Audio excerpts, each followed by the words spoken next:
Bonjour, alors aujourd'hui je vais vous proposer donc une petite expérience en cuve afin donc de modéliser ce qui se passe donc dans la circulation océanique et plus exactement au sein donc du Gulf Stream. Donc cette expérience va permettre donc de savoir si une différence de température peut générer ou non un courant océanique. Donc pour cela, nous disposons d'une cuve avec une trappe centrale, d'un côté de l'eau froide, de l'autre côté donc de l'eau chaude. Donc pour cela, nous allons rajouter une bouilloire pour éviter d'avoir une différence de pression. Je vais rajouter donc de l'eau froide afin d'égaliser les niveaux. Voilà, comme ceci. Afin de permettre d'avoir une expérience un peu plus visuelle, nous allons rajouter donc des colorants alimentaires. Donc du bleu pour l'eau froide.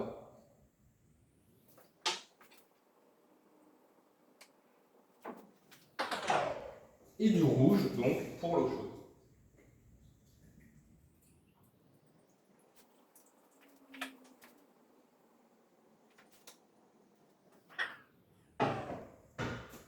Donc pour ce qui est des températures, nous sommes ici du côté eau chaude à 34,5 degrés et côté eau froide, nous sommes à 23 degrés.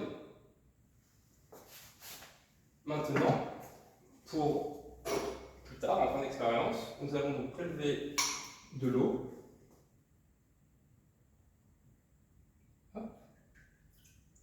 De l'eau chaude et de l'eau froide.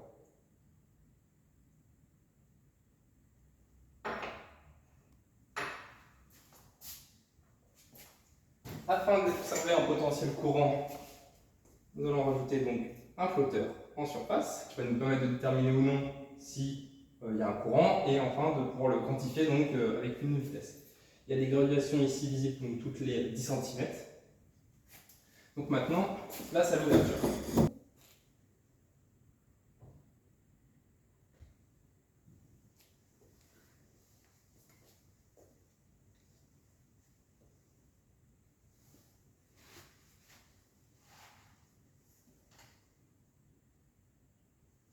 À l'ouverture de la trappe, nous avons constaté donc que l'eau chaude est venue en surface, créant ainsi un courant, et l'eau froide a également généré donc un courant en se déplaçant vers le bas. Donc on peut donc confirmer notre hypothèse qui était: est-ce qu'une différence de température entre deux masses d'eau génère-t-elle un courant? La réponse est oui. Maintenant, pourquoi? Donc on va se servir de nos deux quantités d'eau que nous avons prélevées au début pour les mesurer. Donc mesurer la masse volumique afin de savoir s'il y a une différence entre de l'eau chaude et de l'eau froide. Donc afin d'avoir un minimum de rigueur, on les a mis donc dans des fioles jaugées, donc de 100 ml. Donc là on a exactement de chaque côté 100 ml d'eau chaude et 100 ml d'eau froide. Maintenant place à la mesure. Donc pour l'eau froide, nous avons 146 grammes.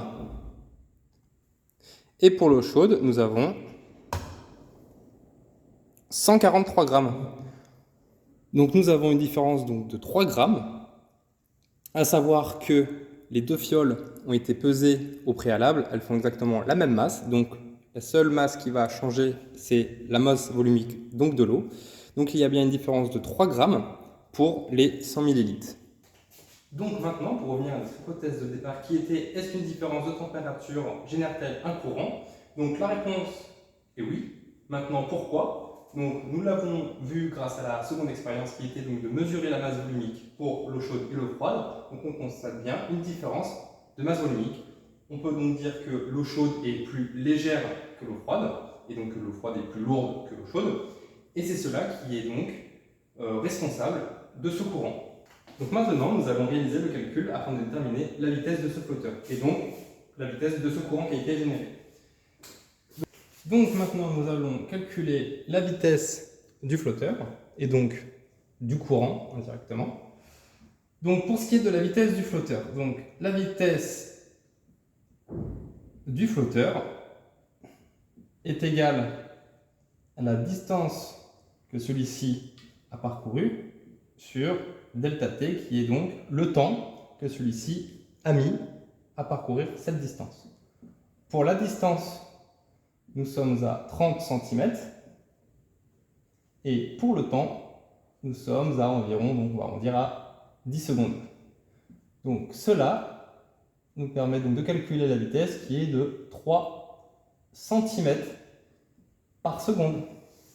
Donc la vitesse de ce courant qui est généré donc par ces deux différences de température équivaut à 3 cm secondes.